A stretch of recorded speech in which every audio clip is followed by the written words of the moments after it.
Bismillahirrahmanirrahim. Assalamu alaikum. Today I will discuss some leadership qualities by Allama Muhammad Iqbal poetry.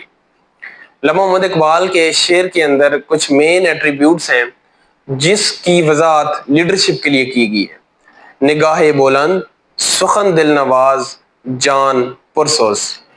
نگاہ بلند، a person who has having a vision is called a leader. اسی شعر کے اندر دوسرا attribute ہے سخن دل نواز. He is a good communicator. If a person is a good communicator, that is considered is a good leader.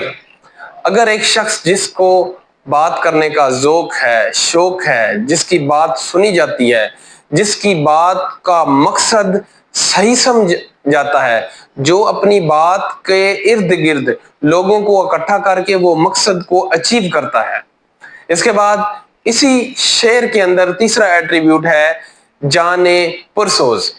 جانے پرسوز کا مطلب یہ ہے کہ سیلف ڈسکوری، انر موٹیویشن.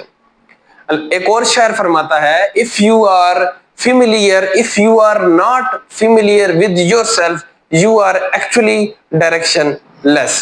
اگر آپ اپنے آپ کے ساتھ فیملیئر نہیں ہیں تو آپ ڈائریکشن لیس ہیں. اس کمپلیٹ شعر کے اندر علامہ محمد اقبال کو نے یہ فرمایا ہے نگاہ بلند، سخن دل نواز، جان پرسوز، یہی ہے رخت سفر میرے کارواں کے لیے. اگر یہ تین کوالٹیز ہیں تو یہی ہے رخت سفر، یہی ہے سفر کا سامان میرے کارواں کے لیے، لیڈر کے لیے. صدق اللہ مولانا العظیم. Thank you.